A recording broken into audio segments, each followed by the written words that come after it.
Right now on News 3, the plan to build a new jail downtown hits another snag, what the county is now proposing as a backup plan. Officers under fire. More than a half dozen of them are shot, targeted during a search warrant in South Carolina. We'll have an update. And later, a man is swallowed by a sinkhole. How it happened, and it's not what you'd expect. This is News 3 at 10. We'll have those stories in just a bit. First, fire crews are still at the scene of a fire at an apartment complex in Janesville. This call came in around 8:15 tonight for mutual aid, reporting the fire on Morningside Drive. You can see the heavy damage in these photos from our reporter on the scene. Janesville police say the fire started outside, involved a propane grill on the deck. Rock County dispatchers say there are a number of apartment buildings in that neighborhood. So far, there are no reports of any injuries. A line of storms are making their way through the viewing area right now. Some of them may be strong. Let's head over to Chief Meteorologist Gary Canaldi. He's in the Weather Center right now with an update. Gary?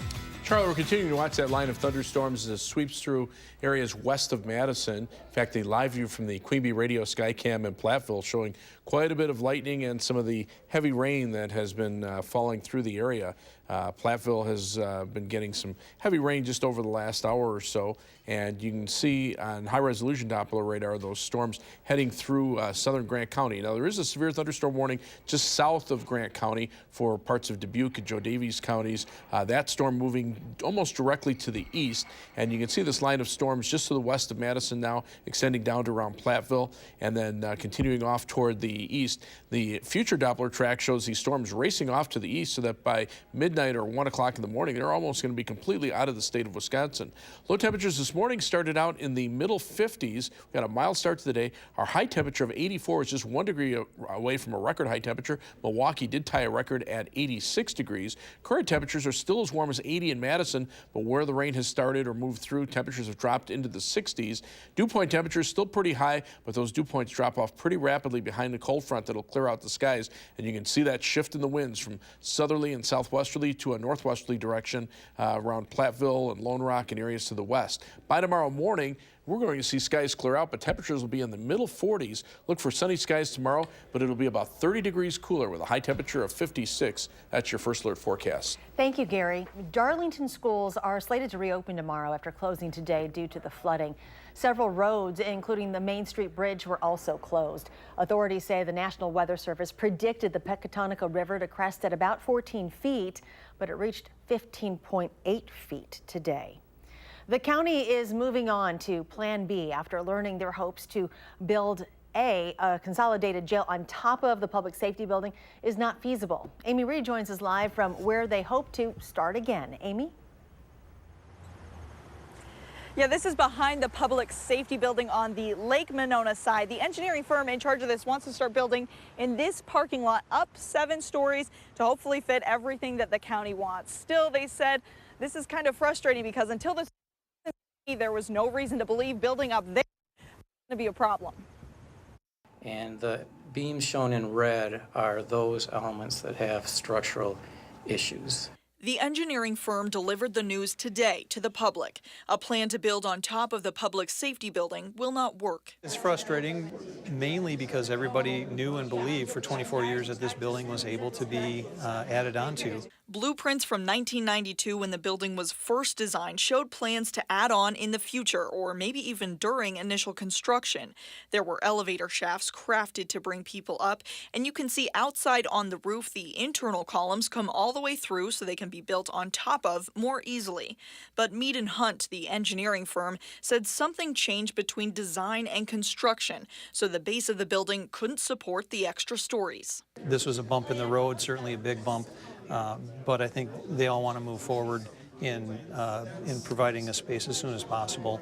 The county board tasked with managing this project said the rebuild is still necessary.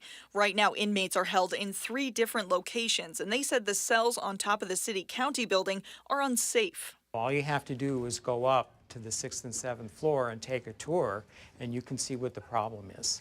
With a new design plan for the parking lot between the Public Safety Building and Wilson Street, the county said it can also incorporate the programming they believe will reduce recidivism, just not in the same spot as before. And it's possible that we might end up with a better product because being next door, the lighting might be better. There's some other possible advantages of being next door rather than being up. Because this is a left turn they just learned about a couple weeks ago, they haven't run costs on this yet, but the county does have an approved bond for $76 million to cover the project. Charlotte? Amy Reed reporting live tonight. Amy, thank you. In political headlines tonight, the FBI has finished its investigation into sexual misconduct accusations against Supreme Court nominee Brett Kavanaugh. The report is on its way to Capitol Hill, but only senators will see it. Those senators will take turns being briefed on the findings tomorrow morning. Sources also tell CBS News that the full final vote on Judge Kavanaugh's nomination will likely come on Saturday. A developing story tonight. At least 7 law enforcement officers have been shot in South Carolina. 1 is dead after police tried to carry out a search warrant this evening. This happened in Florence. As officers approached the house, someone opened fire at them. Within minutes, 3 sheriff's deputies and 4 city police officers were shot. The county coroner said an officer from the city has been pronounced dead. The conditions of the others were not made public. Today we lost a good friend of mine, an officer that I've known for 30 years. About 2 hours after it began, the Florence County Emergency Management Agency declared the active shooting situation over, saying the suspect had surrendered following a standoff with police.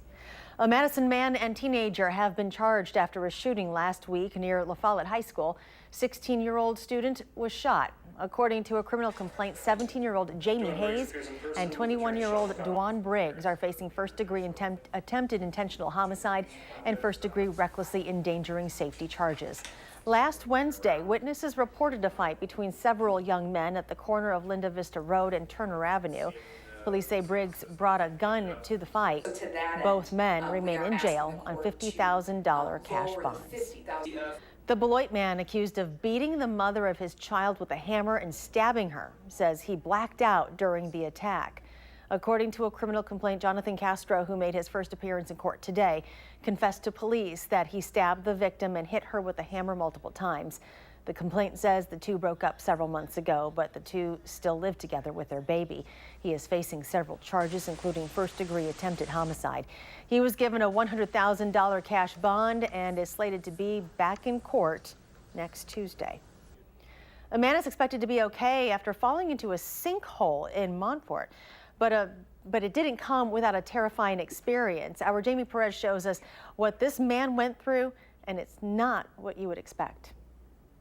When we first heard about this sinkhole, we were probably thinking the same thing that all of you watching at home were thinking. The sinkhole is huge. This guy got trapped inside, right? But when we got here, this is all that we saw. But don't let that small opening fool you. It just went through. This is a story Brandon Post is going to tell for a long time. All I could see was a black hole that went down. Brandon was working outside when the earth collapsed beneath his feet. And I just started screaming, somebody help me. Somebody help me. It was the only thing that I could do was to scream and hope and pray that somebody would eventually hear me. With no cell phone and no one around, his neighbor eventually heard him and tried to help. I found a log chain, like a 20-foot log chain, wrapped it around one leg and up over my neck and hooked the rope to it all while I'm trying to stand in there. Bracing himself, legs shaking, seeing the endless black hole beneath him, he waited for first responders to come save him.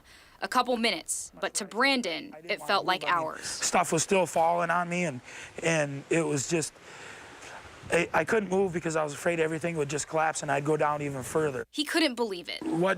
Really, I'm in a hole. I was at a loss for words. I mean, what would you be thinking about if this happened to you? The only thing I could think of is that I was going to be buried alive. It's something you think won't ever happen to you. Yelling and screaming for 20, 25 minutes. I mean, it was just to the point where I was like, do I just give up and just sit here and wait for my girlfriend to come out of the house?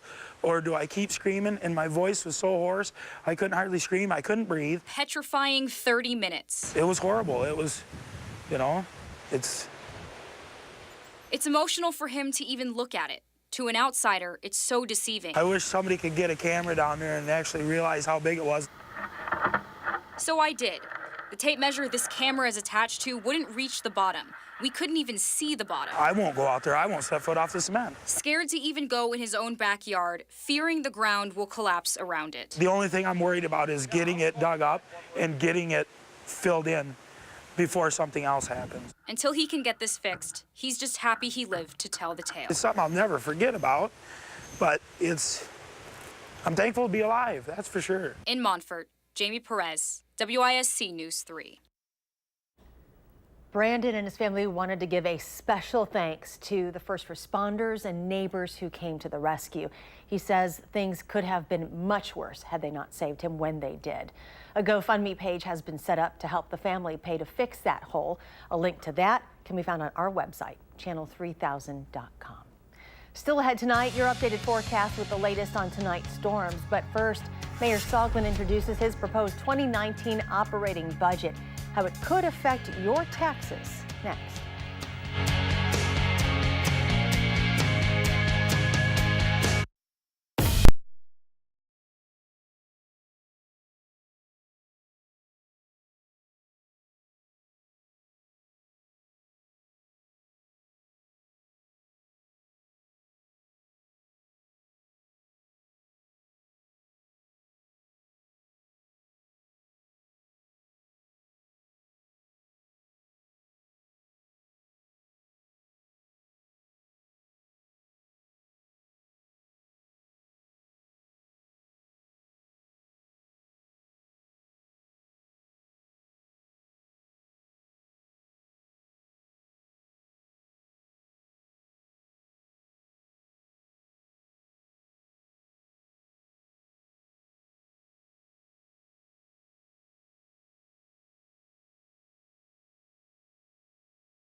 Welcome back. Mayor Paul Soglin announced his 2019 operating budget today.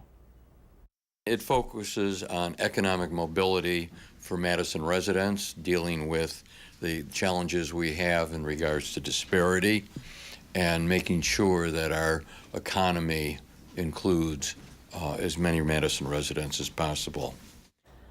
Highlights to this budget include adding $300,000 for the peer support programs for rising violence in parts of the city, funding 8 new police officers who were added this year, and $100,000 for a new detective position to upgrade Special Victims Unit.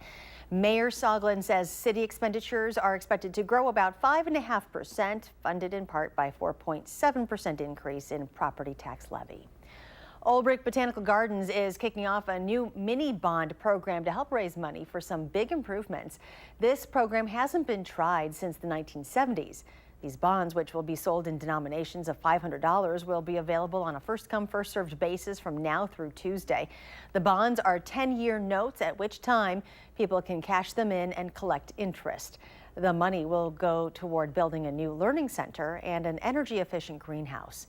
In total, the project will cost an estimated $12 million, which will be the garden's first expansion in nearly 20 years. The City of Middleton Police Department is asking for donations to help fund a new dual-purpose canine. The canine will be involved with community relations, officer and citizen safety, tracking evidence location, and narcotics detection. Funds can be donated to the project in several ways, and we have the information on our website, channel3000.com. Janesville will soon begin to enforce downtown parking after not doing so for many years. Business owners say this will keep spots open for customers. Police will start issuing tickets for parking violations beginning November 1st. Chief Meteorologist Gary Canalti joins us now with a look at our forecast. We have a line of storms moving right through our viewing area. It's just west of Madison. Once it sweeps through, our temperatures will drop noticeably later on tonight, and tomorrow will be a much cooler day than what we saw today. Let's start out by taking a look at the live view from the WISC Skycam. This is looking out toward the west, and every once in a while, you've been seeing some flashes of lightning that have been illuminating the sky. Of course, they don't seem to want to show up when we're live on the air, but these are the lights looking down Raymond Road, and some of these thunderstorms starting to move into the western portion of Dane County. This picture was taken by Kenton Fowler. Thank you for sending this in. A beautiful picture of Madison with the storm clouds building in the distance earlier this evening. And there's a line of thunderstorms that extends from just west of Madison down into southwestern Wisconsin. Severe thunderstorm warning in effect just south of Grant County into parts of Joe Davies County in northwestern Illinois. Strong winds, the main threat here. Most of those are in this lighter green shaded area here heading just to the east of Galena, but those should stay south of the Wisconsin-Illinois state line. And as we put the radar into motion, you can see the fast movement of this line of thunderstorms. In fact, the line extends up into northeastern Wisconsin where there were a number of reports of high winds and wind damage, a couple of tornado warnings earlier this evening, but now it's pretty much just a line of thunderstorms moving southeastward, and there's nothing back to the west. In fact, future Doppler track over the next 3 hours takes that line of storms and basically runs it right into Lake Michigan and out of Wisconsin, but then the temperatures start to fall behind it. The live view from the Edgewater Skycam in downtown Madison. Skies are mostly cloudy. Hasn't started raining yet in the city. Low this morning, 55 degrees, high temperature 84, just 1 degree from the record high of 85 set back in 2005. Right now, we're still at 80 degrees at 10 o'clock. Winds are out of the southwest at 14 miles per hour. Dew point temperature is 67, so it's very humid out there. Once the line of thunderstorms comes through, those temperatures will drop and the air will start drying out. In fact, high temperatures today in the mid to upper 80s through southern Wisconsin. Milwaukee tied a record at 86. Chicago just a few degrees shy of a record at 88. 91 in the LaSalle, Peru area. But to the north and west, much cooler weather. In fact, you take a look at current temperatures. While it's 82 in Milwaukee, temperatures are in the 30s across much of northern Minnesota. That is a big temperature contrast. Compared to 24 hours ago, these temperatures have dropped by a good 15 degrees or so. Our temperatures have gone up by about 25 degrees. But as this cold front comes through, you can see the dramatic wind shift from the south to the northwest, and that's where the colder air is starting to come in. And while the jet stream winds are basically from west to east, low-level winds are from the south, bringing up moisture, and you can see this jet stream coming right over Wisconsin. That's where the thunderstorms have been erupting, right along this cold front. To the west, though, the air dries out and cools off dramatically. While it's 80 in Madison, like I say, temperatures in the 30s for much of the Dakotas and northwestern Minnesota.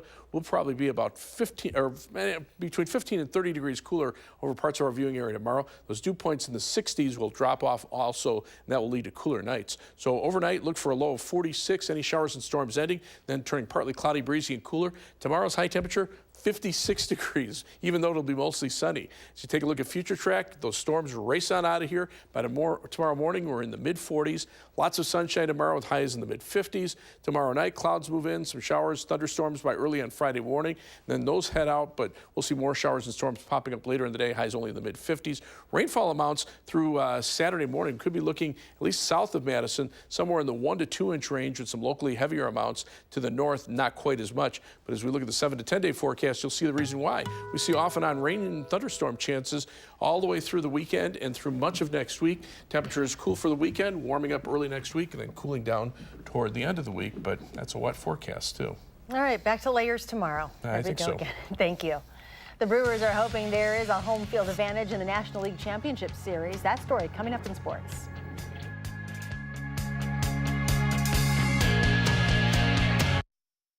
News 3.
It's the Brewers and the Colorado Rockies in the National League Division Series starting tomorrow night at Miller Park. Tomorrow afternoon, actually. First pitch is at 4:07 p.m. tomorrow. Brewers worked out at Miller Park this afternoon. Now, you'd think they'd have a lot of advantages on their side, including having their talented bullpen completely rested for the start of the series.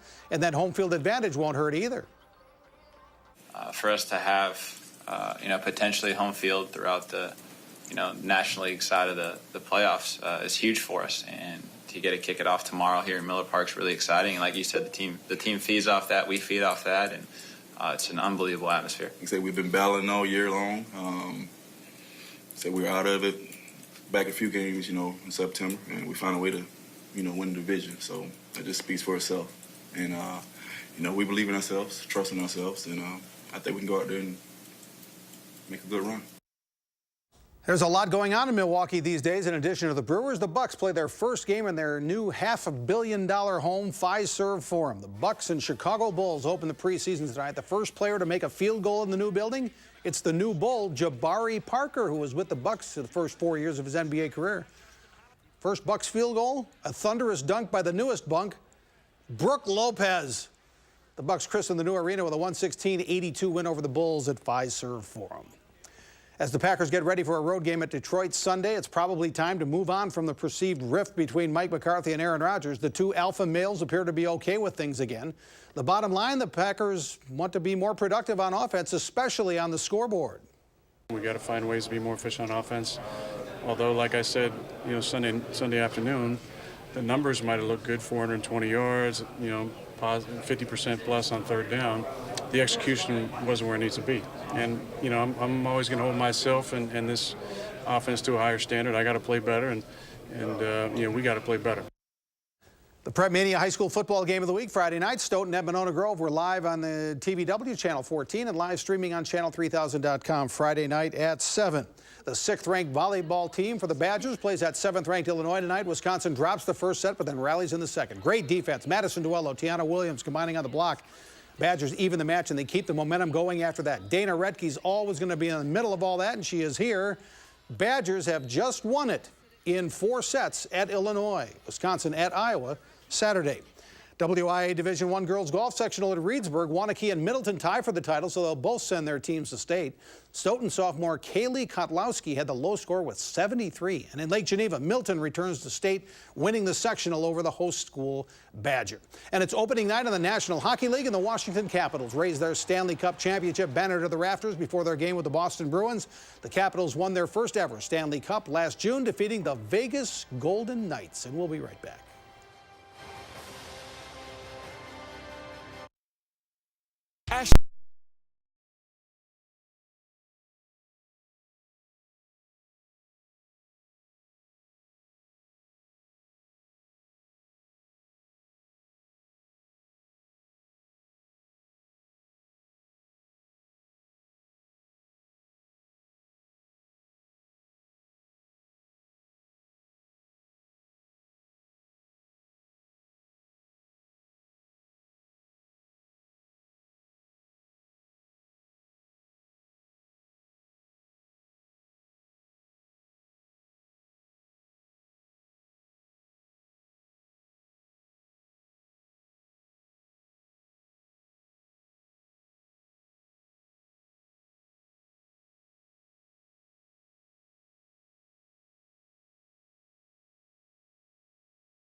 Gary's here with the final check of your forecast. Watching some storms roll through southwestern Wisconsin. The severe weather south of the Illinois state line, that warning has been canceled, but the storm's still rolling through Madison. They're moving pretty quickly, and they should be pretty much out of our viewing area in the next hour or so. After that, a cool day for tomorrow. Highs only in the mid-50s, about a 30-degree drop from today, even though it'll be sunny, and then off and on rain chances with cool weather for the weekend, a warm up early next week, and then a cool down toward the end of the week. Oh, all right, Gary, thank you. And thank you for joining us. Do something good, and we'll see you back here tomorrow. Now.